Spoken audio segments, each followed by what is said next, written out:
जो टॉपिक कर रहे सी लास्ट क्लास दे विच जावा दे विच आपां क्लास क्रिएट कीती सी है ना, कुछ ऐसी एक क्लास क्रिएट कीती सी रैक्टेंगल, एक कीती सी अपनी मेन क्लास।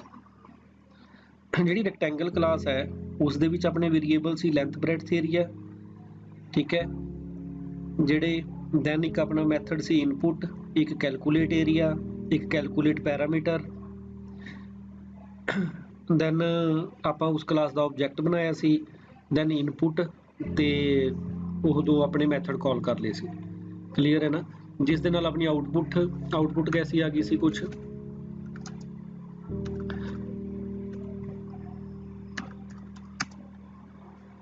नहीं, फाइल नेम की सी शायद मेन क्लास सी जावा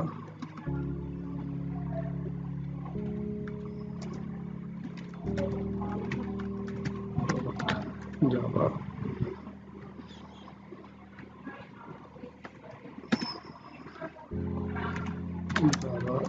मेन क्लास, ठीक है ना। जो एरिया पैरामीटर अपना प्रिंट हो गया। दैन आपां कीता सी जो इनपुट मैथड सी इसनूं आपां बना लिया सी विद आर्गूमेंट, मतलब जो इनपुट सी इस दे विच आपां पास कर लिया सी int x, int y, l is equal to x, b is equal to y. जिथे आप इनपुट कॉल करना है उत्थे आपां नूं की वैल्यूज प्रोवाइड करनियां पैंदियां, ठीक है ना। जिवें 4,5 ये 4 किस च गया एक्स दे विच, एक्स तो चल गया एल दे विच, वाई गया वाई 5 गया वाई च, वाई तो आप कॉपी करता बी दे विच विद आर्गूमेंट जिहड़ा आपां बनाया सी। सेम यही प्रोग्राम नूं आपां थोड़ा करदे हां कंस्ट्रक्टर दे विच। कंस्ट्रक्टर की चीज़ है, अज कंस्ट्रक्टर वाला प्रोग्राम सिंपल क्रिएट करते हैं। लाइक अपना ये प्रोग्राम सी class rect integer length breadth area parameter input method output method. इनू आप फिलहाल कर लेने पैरामीटर नू कट दें, सिंपल बना लें थोड़ा जिहा प्रोग्राम।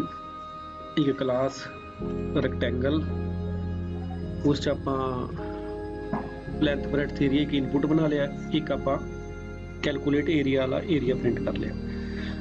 हुण कंस्ट्रक्टर की चीज़ है, जदों किसी मैथड का नेम उसका क्लास का नेम हो जाए, लाइक रैक्ट क्लास, तो ये चीज़ की अपनी कंस्ट्रक्टर बन गया, ठीक है। जदों किसी मैथड का नाम उसकी क्लास का नेम हो जाए तो उसनों आपां की कहने हैं कंस्ट्रक्टर। लाइक रैक्ट क्लास कंस्ट्रक्टर का फायदा की है, पहली तो एक करैक्टरिस्टिक्स की है कंस्ट्रक्टर का, नेम की होना चाहिए, तो क्लास नेम प्लस उसका कोई रिटर्न टाइप नहीं होना चाहिए, नॉट ईवन वॉइड, कोई इंटीजर फ्लोट करैक्टर वॉइड कुछ नहीं होना चाहिए, ठीक है ना। दैन इसका फायदा की है, जी मेन एप्लीकेशन है कंस्ट्रक्टर की है ऑटोमैटिकली कॉल होंदा है। कदों कॉल होंदा है, जदों आपां उसका ऑब्जैक्ट क्रिएट करते हैं। दिस मीनस आपां नूं उसनूं एक्सप्लीसिटली कॉल करने की जरूरत नहीं है। अगर सपोज ये सिंपल मैथड होंदा है तो आपां इसमें एवें कॉल करना सी ऑब्जैक्ट डॉट रैक्ट क्लास, ठीक है। ऑब्जैक्ट डॉट रैक्ट क्लास अगर ये सिंपल मैथड होंदा, बट हुण ये कंस्ट्रक्टर है। जदों कंस्ट्रक्टर है दिस मीनस आपां नूं इसनूं कॉल करने की जरूरत नहीं है, ऑटोमैटिकली कॉल होंदा। क्यों कॉल होंदा? जदों अपना ऑब्जैक्ट क्रिएट होंदा। इस जगह ते ऑब्जैक्ट क्रिएट होया, केड़ा कंस्ट्रक्टर चल गया रैक्ट क्लास। दैन आपां केड़ा कॉल कीता मैथड कैलकुलेट एरिया, इस दे नाल उसदा एरिया प्रिंट हो गया। आपां इसनूं सेव कर लैंदे हैं, मेन क्लास 2 डॉट जावा कर लिए, इत्थे 2 कर लेंगे, ठीक है। रैक्ट क्लास एक मेन क्लास 2 है, उस आप ऑब्जैक्ट बना के एग्जीक्यूट किया है। पहला आप की करांगे, उन्होंने कंपाइल करते हैं,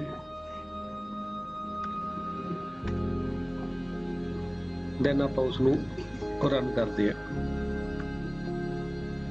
ठीक है। एक की अपना 4, एक की 5, आंसर की आ गया अपना 20। आप कला एरिया कैलकुलेट किया है। हुण कंस्ट्रक्टर का फायदा की है? कंस्ट्रक्टर की है, constructor is a method that share name with its class, जिसका नेम की है सेम वही नेम है जो इसका क्लास का नेम है। And constructor will automatically executed when we create object of that class। ਜਦੋਂ ਉਸ ਕਲਾਸ ਦਾ ਆਪਾਂ ਆਬਜੈਕਟ ਕ੍ਰੀਏਟ ਕਰਦੇ ਹਾਂ ਕੰਸਟਰਕਟਰ ਜੋ ਹੈ ਆਟੋਮੈਟਿਕਲੀ ਐਗਜ਼ੀਕਿਊਟ ਹੋ ਜਾਂਦਾ ਹੈ। ਸਿੰਪਲ ਰੈਕਟ ਕਲਾਸ ਜਦੋਂ ਆਪਾਂ ਆਬਜੈਕਟ ਬਣਾਇਆ ਇਸ ਜਗ੍ਹਾ ਤੇ ਜੋ ਆਪਣਾ ਕੰਸਟਰਕਟਰ ਹੈ ਉਹ ਆਟੋਮੈਟਿਕਲੀ ਐਗਜ਼ੀਕਿਊਟ ਹੋ ਜਾਊਗਾ। ਦੈਨ ਸੈਕਿੰਡ ਪਾਰਟ ਕੀ ਆ ਸਕਦਾ ਹੈ constructor with argument like we have method with argument int x comma int y l is equal to x b equal to y। this means ਜਦੋਂ ਆਪਾਂ constructor create ਕੀਤਾ ਉਦੋਂ ਆਪਾਂ ਨੂੰ ਉਹਦੀਆਂ ਆਰਗੂਮੈਂਟ ਵੀ ਪਾਸ ਕਰਨੇ ਪੈਣੇ ਆ 3,4 ਕੰਸਟਰਕਟਰ ਦੇ ਵਿੱਚ ਆਰਗੂਮੈਂਟ ਹੈ ਇਹ ਕੰਸਟਰਕਟਰ ਹੈ ਕੰਸਟਰਕਟਰ ਦੇ ਆਪਾਂ ਆਰਗੂਮੈਂਟ ਇਸ ਜਗ੍ਹਾ ਤੇ ਪਾਸ ਕਰਦੇ ਆ। ਅਗਰ ਇਹ ਮੈਥਡ ਹੁੰਦਾ ਹੈ ਇਸ ਦੇ ਆਰਗੂਮੈਂਟ ਕਿਵੇਂ ਪਾਸ ਹੁੰਦੇ object dot rect class 3,4 ठीक है object dot rect class 3,4 अगर ये सिंपल मैथड ਹੁੰਦਾ ਹੁਣ ਇਹ ਕੰਸਟਰਕਟਰ ਹੈ ਇਹਨੂੰ ਆਪਾਂ ਜਦੋਂ ਆਪਾਂ ਆਬਜੈਕਟ ਕ੍ਰੀਏਟ ਕੀਤਾ ਉਦੋਂ ਹੀ ਆਪਾਂ ਉਸਦੇ ਆਰਗੂਮੈਂਟ ਪਾਸ ਕਰ ਦੋਗੇ। ਐਗਜ਼ੀਕਿਊਟ ਕਰਕੇ ਦੇਖਦੇ ਹਾਂ ਇਸ ਨੂੰ ठीक है 3 into 4 अपना आंसर कितना आ गया 12। ਹੁਣ ਇੱਥੇ ਥੋੜੀ ਜਿਹੀ ਆਪਾਂ ਇੱਕ ਹੋਰ ਚੀਜ਼ ਦੇਖੀਏ ਇੱਥੇ ਕੰਸਟਰਕਟਰ ਦੇ ਨਾਲ ਮੈਂ ਇੱਕ ਫੰਕਸ਼ਨ ਬਣਾ ਲੈਣਾ void input ਜਿਸ ਮੈਂ ਕੀਤਾ length is equal to 2 breadth equal to 3 एक इनपुट मेथड बना लिया। मैं इथे लिखता है ऑब्जेक्ट डॉट इनपुट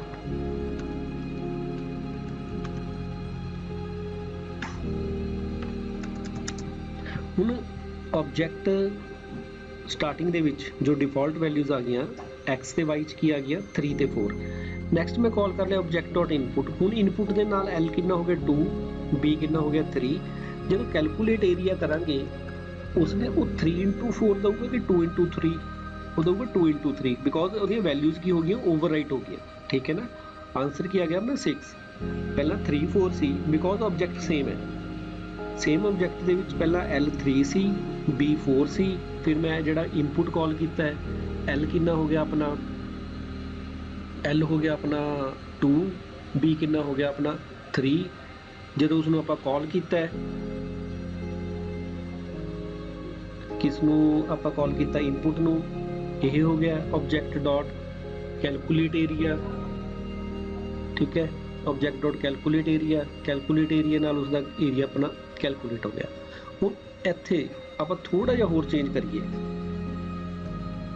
ਮੈਂ ਕ੍ਰੀਏਟ ਕੀਤਾ object rect class object 2 is equal to new rect class object 2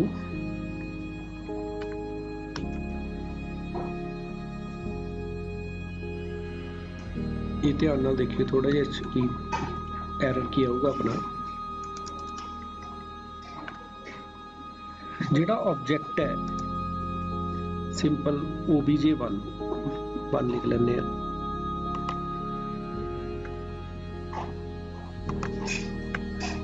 object 1 ਚ l कितना हो गया अपना 3 b कितना हो गया अपना 4 ਤੇ ਜੋ ਆਪਣਾ ऑब्जेक्ट 2 है इस च l हो गया अपना 2 b कितना हो गया 3 ये जगह तो void input l2 b 3 object 1 dot calculate च आंसर की आना चाहिए 3 into 4 ऑब्जेक्ट 2 च आंसर की आना चाहिए 2 into 3 बट जब हम आप एग्जीक्यूट करांगे इस जगह ते चेक करो एरर की आ रहा can not find symbol constructor rect class। देखने के प्रोग्राम च कोई ज़्यादा गलती नहीं लग रही। ठीक है देखने च प्रोग्राम ऑलमोस्ट ठीक लग रहा है। अगर मैं सपोज ਇਹ ਨਾ ਬਣਾਵਾਂ ਕੰਸਟਰਕਟਰ, ਫਿਰ ਪ੍ਰੋਗਰਾਮ ਚੱਲੂਗਾ। ਹੁਣ ਇਸ 'ਚ ਐਰਰ ਕੀ ਹੈ? ਆਪਾਂ ਫਸਟ ਕਲਾਸ 'ਚ ਇੱਕ ਗੱਲ ਡਿਸਕਸ ਕੀਤੀ ਸੀ ਵੀ ਜਿਹੜਾ ਜਾਵਾ ਦਾ ਕੰਪਾਈਲਰ ਹੈ ਉਹ ਆਟੋਮੈਟਿਕਲੀ ਕੰਸਟਰਕਟਰ ਕ੍ਰੀਏਟ ਕਰ ਦਿੰਦਾ ਹੈ। ਅਗਰ ਕੰਸਟਰਕਟਰ ਅਸੀਂ ਨਹੀਂ ਬਣਾਇਆ ਤਾਂ ਉਹ ਕਦੋਂ ਕ੍ਰੀਏਟ ਕਰੂਗਾ ਕੰਸਟਰਕਟਰ? ਜਾਵਾ ਕੰਪਾਈਲਰ ਜਦੋਂ ਅਸੀਂ ਕੰਸਟਰਕਟਰ ਨਹੀਂ ਬਣਾਇਆ। ਬਟ ਹੁਣ ਤਾਂ ਮੈਂ ਕੰਸਟਰਕਟਰ ਬਣਾਤਾ। ਜਦੋਂ ਅਸੀਂ ਕੰਸਟਰਕਟਰ ਬਣਾਤਾ, ਲਾਈਕ ਮੈਂ ਕੰਸਟਰਕਟਰ ਬਣਾਤਾ ਰੈਕਟ ਕਲਾਸ, ਦਿਸ ਮੀਨਸ ਹੁਣ ਜਾਵਾ ਕੰਪਾਈਲਰ ਨੇ ਕੰਸਟਰਕਟਰ ਨਹੀਂ ਕ੍ਰੀਏਟ ਕਰਨਾ। ਠੀਕ ਹੈ, ਮੈਂ ਕੰਸਟਰਕਟਰ ਬਣਾਇਆ ਉਹ ਕਿਸ ਟਾਈਪ ਦਾ ਹੈ? With argument. ਜਾਵਾ ਕੰਪਾਈਲਰ ਨੇ ਕੇਵਲ ਉਸ ਟਾਈਮ ਤੱਕ ਹੀ ਕੰਸਟਰਕਟਰ ਬਣਾਉਣਾ ਹੈ ਜਦੋਂ ਤੱਕ ਅਸੀਂ ਨਹੀਂ ਬਣਾ ਰਹੇ, ਯੂਜ਼ਰ ਨਹੀਂ ਬਣਾ ਰਿਹਾ, ਪ੍ਰੋਗਰਾਮਰ ਕੰਸਟਰਕਟਰ ਨਹੀਂ ਬਣਾ ਰਿਹਾ, ਉਦੋਂ ਜਾਵਾ ਕੰਪਾਈਲਰ ਨੇ ਕੰਸਟਰਕਟਰ ਕ੍ਰੀਏਟ ਕਰ ਦੇਣਾ ਟੂ ਐਲੋਕੇਟ ਮੈਮਰੀ। ਬਟ ਅਗਰ ਅਸੀਂ ਕ੍ਰੀਏਟ ਕਰਤਾ ਹੈ ਕੰਸਟਰਕਟਰ, ਫਿਰ ਜਾਵਾ ਕੰਪਾਈਲਰ ਨੇ ਕੰਸਟਰਕਟਰ ਨਹੀਂ ਬਣਾਉਣਾ। ਹੁਣ ਜਿਹੜਾ ਮੇਰਾ ਕੰਸਟਰਕਟਰ ਹੈ ਉਹ ਕਿਸ ਟਾਈਪ ਦਾ ਹੈ? With argument. ਇੱਥੇ ਠੀਕ ਹੈ ਵਿਦ ਆਰਗੂਮੈਂਟ, ਬਟ ਇਸ ਜਗ੍ਹਾ ਤੇ ਕੰਸਟਰਕਟਰ ਉਸਨੂੰ ਮਿਲਿਆ ਨਹੀਂ, ਇਹ ਵਾਲਾ ਵਿਦਆਊਟ ਆਰਗੂਮੈਂਟ। ਇਹੀ ਐਰਰ ਆ ਰਿਹਾ, ਦੇਖੋ can note find symbol constructor racket class. ਉਸਨੂੰ ਰੈਕਟ ਕਲਾਸ ਜਿੱਥੇ ਪੈਰੈਂਥੀਸਿਸ ਦੇ ਵਿੱਚ ਬਲੈਂਕ ਹੈ, ਮਤਲਬ ਵਿਦਆਊਟ ਆਰਗੂਮੈਂਟ ਵਾਲਾ ਕੰਸਟਰਕਟਰ ਹੀ ਨਹੀਂ ਮਿਲਿਆ। ਇਸ ਕਰਕੇ ਉਸਨੇ ਇਹ ਐਰਰ ਦਿੱਤਾ ਹੈ। ਮੀਨਸ ਜਾਵਾ ਕੰਪਾਈਲਰ ਕੇਵਲ ਉਦੋਂ ਤੱਕ ਹੀ ਕੰਸਟਰਕਟਰ ਕ੍ਰੀਏਟ ਕਰਦਾ ਹੈ ਜਦੋਂ ਤੱਕ ਅਸੀਂ ਨਹੀਂ ਬਣਾ ਰਹੇ, ਪ੍ਰੋਗਰਾਮਰ ਨਹੀਂ ਬਣਾ ਰਿਹਾ। ਜਦੋਂ ਪ੍ਰੋਗਰਾਮਰ ਨੇ ਕੋਈ ਕੰਸਟਰਕਟਰ ਬਣਾਤਾ ਹੈ ਤਾਂ ਜਾਵਾ ਕੰਪਾਈਲਰ ਨੇ ਨਹੀਂ ਬਣਾਉਣਾ ਹੈ। ਸੋ ਇਹ ਇੱਕ ਨੋਟੇਸ਼ਨ ਹੀ ਲੈ ਕੇ ਚੱਲੋ ਵੀ ਜਦੋਂ ਅਸੀਂ ਵਿਦ ਆਰਗੂਮੈਂਟ ਵਾਲਾ ਕੰਸਟਰਕਟਰ ਬਣਾਉਣਾ ਹੈ ਤਾਂ ਆਪਾਂ ਇੱਕ ਵਿਦਆਊਟ ਆਰਗੂਮੈਂਟ ਵਾਲਾ ਕੰਸਟਰਕਟਰ ਵੀ ਬਣਾਉਣਾ ਹੈ। ਬਿਕੋਜ਼ ਅਗਰ ਅਸੀਂ object without any argument create ਕਰ ਰਹੇ ਹਾਂ ਤਾਂ ਚੱਲ ਸਕੇ, ਚਾਹੇ ਇਕੱਲਾ ਇੰਨਾ ਕੀ ਬਣਾ ਲਓ ਰੈਕਟ ਕਲਾਸ। ਠੀਕ ਹੈ, ਵਿਦਆਊਟ ਆਰਗੂਮੈਂਟ ਹੈ, ਕੋਈ ਪੈਰਾਮੀਟਰ ਨਹੀਂ ਪਾਸ ਕੀਤੇ ਇਸ ਦੇ ਵਿੱਚ, ਦੈਨ ਕਰਲੀ ਬ੍ਰੇਸਿਸ ਸਟਾਰਟ ਕਰਕੇ ਉਸਨੂੰ ਬੰਦ ਕਰਤਾ। ਹੁਣ ਦੇਖਦੇ ਹਾਂ ਪ੍ਰੋਗਰਾਮ ਚਲਾ ਕੇ।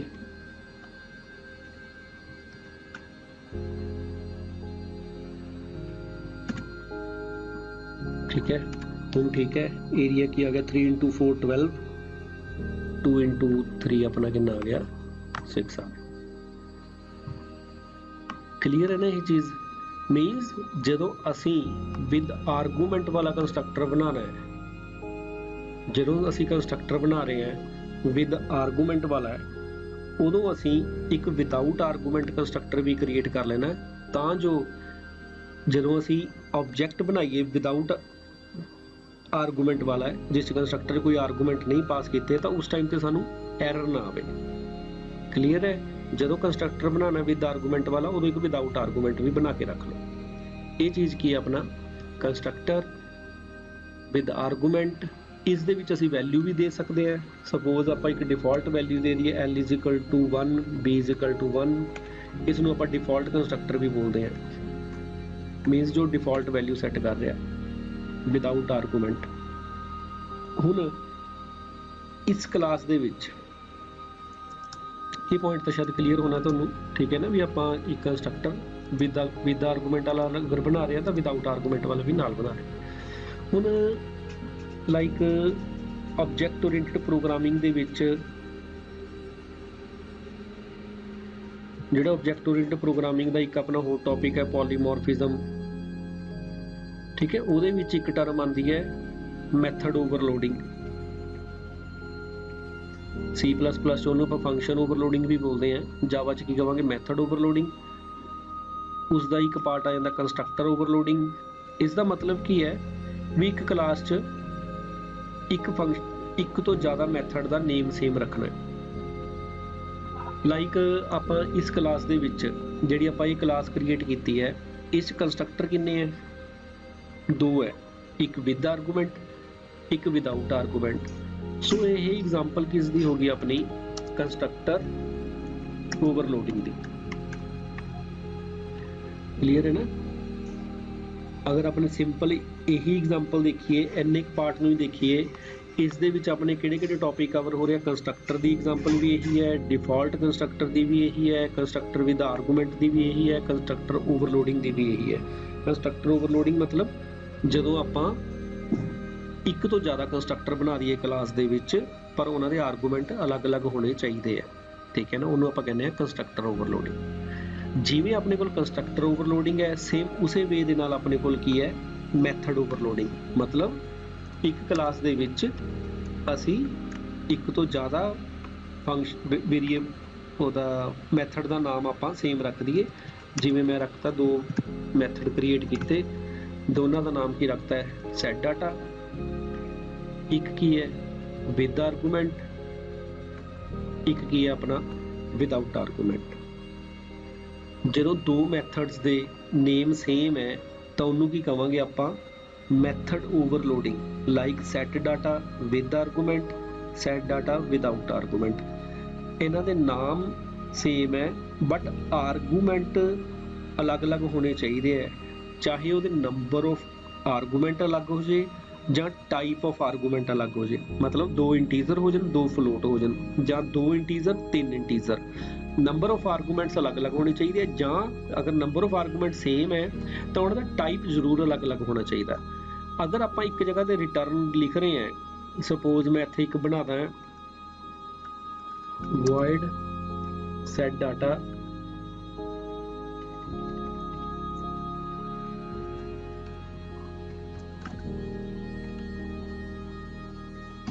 ਇਹ ਨਹੀਂ ਚੱਲੂਗਾ, ਠੀਕ ਹੈ ਨਾ, ਕਿਉਂਕਿ ਇਹਨਾਂ ਦੇ ਆਰਗੂਮੈਂਟ ਕੀ ਹੈ ਸੇਮ ਹੈ। ਮੈਥਡ ਇੱਕ ਤੋਂ ਜ਼ਿਆਦਾ 2 3 4 5 ਜਿੰਨੇ ਮਰਜ਼ੀ ਹੋ ਸਕਦੇ ਆ, ਪਰ ਉਹਨਾਂ ਦੇ ਆਰਗੂਮੈਂਟ ਅਲੱਗ-ਅਲੱਗ ਹੋਣੇ ਚਾਹੀਦੇ ਆ। ਅਗਰ ਮੈਂ ਇੱਥੇ ਇੰਟੀਜ਼ਰ ਲਿਖਦਾ, ਹੁਣ ਇਹਦਾ ਰਿਟਰਨ ਟਾਈਪ ਅਲੱਗ ਹੈ ਪਰ ਫਿਰ ਵੀ ਇਹ ਗਲਤ ਹੈ। ਰਿਟਰਨ ਟਾਈਪ ਦਾ ਕੋਈ ਲੌਜਿਕ ਨਹੀਂ ਹੈ, ਰਿਟਰਨ ਟਾਈਪ ਦੇ ਵਿੱਚ ਕੁਝ ਨਹੀਂ ਆਪਾਂ ਵੀ ਰਿਟਰਨ ਟਾਈਪ ਚੇਂਜ ਹੋ ਗਿਆ ਤਾਂ ਅਲੱਗ ਸੇਮ ਨੇਮ ਦਾ ਫੰਕਸ਼ਨ ਬਣ ਸਕਦਾ, ਐਸਾ ਕੁਝ ਨਹੀਂ ਹੈ।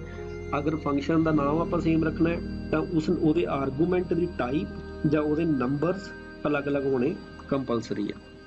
ਸੋ ਇਹ ਚੀਜ਼ ਇੱਥੇ ਨਹੀਂ ਲੱਗ ਸਕਦੀ। ਆਪਾਂ ਇਸ ਤਰੀਕੇ ਕ੍ਰੀਏਟ ਕਰ ਸਕਦੇ ਹਾਂ। ਇੱਕ ਮੈਂ ਬਣਾ ਲਾਂ void set data int x, ਇੱਥੇ ਮੈਂ ਲਿਖ ਲਾਂ l is equal to x, b is equal to x। ਠੀਕ ਹੈ, ਹੁਣ ਇੱਕ ਕੀ ਹੈ set data with 2 arguments, ਇੱਕ set data ਕੀ ਹੈ with 1 argument, ਇੱਕ set data ਕੀ ਹੈ without argument।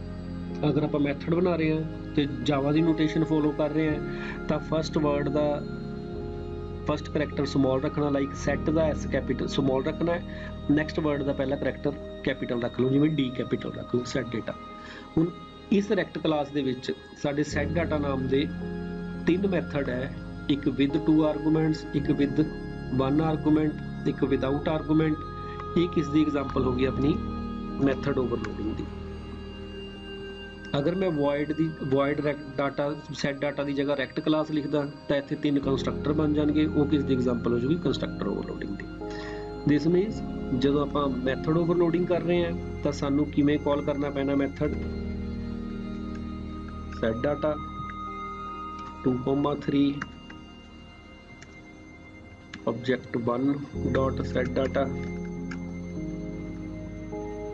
blank। ਦੋ ਕਾਲ ਕੀਤੇ ਆ ਮੈਂ। ਹੁਣ ਆਪਾਂ ਬਣਾਏ ਕਿੰਨੇ ਹੈ,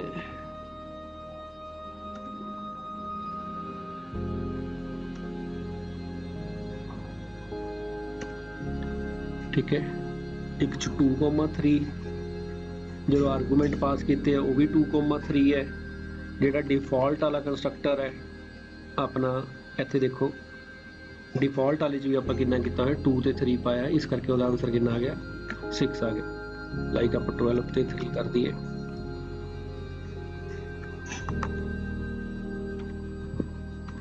ਹੁਣ कितना आ गया, एक आ गया डिफॉल्ट वाला, ਜਿਹੜਾ ਬਲੈਂਕ ਵਾਲਾ ਹੈ ऑब्जेक्ट 1 उसका आ गया आंसर 6, ऑब्जेक्ट 2 ਦਾ 12 × 3 36। ਇਸ ਚ ਆਪਾਂ ਕਿਹੜਾ ਵੇਰੀਏਬਲ ਜਾਂ ਕਿਹੜਾ ਮੈਥਡ ਨਹੀਂ ਯੂਜ਼ ਕੀਤਾ, ਇਹ ਮੈਥਡ ਨਹੀਂ ਯੂਜ਼ ਕੀਤਾ ਵਿਦ 1 ਆਰਗੂਮੈਂਟ ਵਾਲਾ। ਸਪੋਜ਼ ਆਪਾਂ ਕੱਲਾ ਇੱਕ ਆਰਗੂਮੈਂਟ ਪਾਸ ਕਰਦੇ 12, ਫਿਰ ਉਸਨੇ ਕਿਵੇਂ ਚੱਲ ਪੈਣਾ ਸੀ 12 × 12, ਠੀਕ ਹੈ ਨਾ 144। ਹੁਣ ਇਹ ਜ਼ਰੂਰੀ ਨਹੀਂ ਹੁੰਦਾ ਵੀ ਅਸੀਂ ਜਿੰਨੇ ਮੈਥਡ ਉੱਪਰ ਬਣਾਏ ਆ ਉਹ ਸਾਰੇ ਅਸੀਂ ਯੂਜ਼ ਕਰੀਏ। ਜਿਹੜੀ ਕਲਾਸ ਹੈ ਉਹ ਆਪਣੇ ਆਪ ਚ ਕੰਪਲੀਟ ਹੋਣੀ ਚਾਹੀਦੀ ਹੈ, ਇਹ ਸੋਚੇ ਬਿਨਾ ਵੀ ਉਸ ਦੇ ਵਿੱਚ ਸਾਰੀਆਂ ਚੀਜ਼ਾਂ ਅਸੀਂ ਯੂਜ਼ ਕਰ ਰਹੇ ਹਾਂ ਕਿ ਨਹੀਂ। ਲਾਈਕ ATM ਮਸ਼ੀਨ ਦੇ ਵਿੱਚ ਜੋ ਫਸਟ ਸਕਰੀਨ ਆਉਂਦੀ ਹੈ ਆਪਣੀ, ਠੀਕ ਹੈ, ਕਾਰਡ ਪਾਉਂਦੇ ਆ, ਪਿਨ ਪਾਇਆ, ਓਕੇ ਕੀਤਾ ਹੈ, ਆਪਸ਼ਨਸ ਆ ਗਈਆਂ ਇੱਥੇ 10 ਆਪਸ਼ਨਸ ਆ ਗਈਆਂ। ਇੱਕ ਦੋ ਹੀ ਯਾਦ ਆ ਮੈਨੂੰ ਤਾਂ, ਪਹਿਲੀ ਕੀ ਵਿਡਰਾਅ ਕਰ ਲਓ, ਇੱਕ ਫਾਸਟ ਕੈਸ਼ ਕਰ ਲਓ, ਬਾਕੀ 8 ਕੀ ਚੀਜ਼ਾਂ ਆ ਕੁਛ ਨਹੀਂ ਪਤਾ, 10 ਦੇ ਵਿੱਚੋਂ 8 ਕੀ ਹੈ, ਸ਼ਾਇਦ ਇੱਕ ਅੱਧੀ ਮਿਨੀ ਸਟੇਟਮੈਂਟ ਹੈ, ਇੱਕ ਦੋ ਕੁਛ ਹੋਰ ਹੋਣੀਆਂ ਹੈ ਨਾ। ਮਤਲਬ ਉਹਨਾਂ ਨੇ ਫੈਸਿਲਿਟੀਜ਼ ਦਿੱਤੀਆਂ ਹੋਈਆਂ, ਇਹ ਜ਼ਰੂਰੀ ਨਹੀਂ ਹੈ ਵੀ ਅਸੀਂ ਯੂਜ਼ ਕਰਨੀਆਂ ਸਾਰੀਆਂ। ਸਿਮਿਲਰਲੀ ਇਹ ਵੀ ਕੀ ਹੈ, ਸਾਡੀਆਂ ਫੈਸਿਲਿਟੀਜ਼ ਹੈ, ਜਿਹੜੇ ਸੈਟ ਡੇਟੇ ਮੈਥਡ ਬਣਾਏ ਆ ਇਹ ਅਸੀਂ ਫੈਸਿਲਿਟੀਜ਼ ਬਣਾਈਆਂ ਹੋਈਆਂ, ਉਹਨਾਂ ਨੂੰ ਆਪਾਂ ਆਪਸ਼ਨਸ ਦਿੱਤੀਆਂ ਹੋਈਆਂ ਯੂਜ਼ਰ ਨੂੰ ਵੀ ਇਹ ਜੀ ਆਪਸ਼ਨਸ ਹੈ, ਉਸਨੂੰ ਯੂਜ਼ ਕਰੀਏ ਚਾਹੇ ਨਾ ਕਰੀਏ। ਕਲੀਅਰ ਹੈ ਨਾ। ਅਸੀਂ ਕੋਈ ਫਾਰਮ ਫਿਲ ਕਰਦੇ ਹਾਂ, ਕੋਈ ਈਮੇਲ ID ਬਣਾਉਣਾ ਹੈ, ਠੀਕ ਹੈ ਨਾ, ਫਾਰਮ ਦੇ ਵਿੱਚ 10 ਚੀਜ਼ਾਂ ਆ, ਜ਼ਰੂਰੀ ਨਹੀਂ ਆਪਾਂ 10 ਦਿਨ 10 ਫਿਲ ਕਰੀਏ, 4 ਚੀਜ਼ਾਂ ਜ਼ਰੂਰੀ ਹੈ, 4 ਫਿਲ ਕਰਦੇ ਹਾਂ, ਬਾਕੀ 2 ਕਰੋ, 1 ਕਰੋ, 3 ਕਰੋ, ਕੋਈ ਫਰਕ ਨਹੀਂ ਪੈਂਦਾ। ਦਿਸ ਮੀਨਸ ਉੱਥੇ ਕੰਸਟਰਕਟਰ ਇਸ ਤਰੀਕੇ ਮੈਨੇਜ ਕੀਤੇ ਹੋਏ ਆ ਮੈਥਡ ਵੀ ਜਦੋਂ ਬੰਦਾ 2 ਪਾਸ ਕਰੇ ਤਾਂ ਵੀ ਚੱਲ ਪਏ, ਜਦੋਂ 3 ਪਾਸ ਕਰੇ ਤਾਂ ਵੀ ਚੱਲ ਪਏ। ਜਿਵੇਂ ਸਪੋਜ਼ ਆਪਾਂ ਇੱਥੇ ਕ੍ਰੀਏਟ ਕੀਤਾ ਹੈ ਵੀ ਚਾਹੇ ਇੱਕ ਆਰਗੂਮੈਂਟ ਪਾਸ ਕਰੀਏ ਫਿਰ ਵੀ ਐਗਜ਼ੀਕਿਊਟ ਹੋ ਰਿਹਾ ਹੈ, ਜਦੋਂ ਅਸੀਂ ਕੋਈ ਵੀ ਨਹੀਂ ਪਾਸ ਕਰਦੇ ਤਾਂ ਵੀ ਚੱਲ ਰਿਹਾ ਹੈ, ਜੇ ਮੈਂ ਇੱਥੇ 2 ਪਾਸ ਕਰਦਾ ਫਿਰ ਵੀ ਚੱਲ ਰਿਹਾ ਹੈ। ਦਿਸ ਮੀਨਸ ਇਹ ਕੀ ਆਪਾਂ ਫੈਸਿਲਿਟੀਜ਼ ਦਿੱਤੀਆਂ ਹੋਈਆਂ ਮੈਥਡ ਦੇ ਵਿੱਚ, ਕਲਾਸ ਦੇ ਵਿੱਚ, ਜ਼ਰੂਰੀ ਨਹੀਂ ਆਪਾਂ ਮੇਨ ਚ ਉਸ ਨੂੰ ਸਾਰਾ ਕੁਝ ਯੂਜ਼ ਕਰਕੇ ਹੀ ਦਿਖਾਣਾ। ਕਲੀਅਰ ਹੈ ਨਾ। ਹੁਣ ਜਦੋਂ ਇੱਕ ਕਲਾਸ ਦੇ ਵਿੱਚ ਇੱਕ ਤੋਂ ਜ਼ਿਆਦਾ ਮੈਥਡਸ ਦਾ ਨੇਮ ਸੇਮ ਹੋ ਜੇ ਉਸ ਨੂੰ ਆਪਾਂ ਬੋਲਦੇ ਹਾਂ ਮੈਥਡ ਓਵਰਲੋਡਿੰਗ। ਮੈਥਡ ਓਵਰਲੋਡਿੰਗ ਹੈ। ਅਗਰ ਅਸੀਂ ਇਹਦਾ ਨਾਮ ਕਲਾਸ ਦਾ ਨਾਮ ਕਰ ਦਈਏ ਉਹ ਕੀ ਹੋ ਜਾਊਗਾ ਸਾਡਾ ਕੰਸਟਰਕਟਰ ਓਵਰਲੋਡਿੰਗ।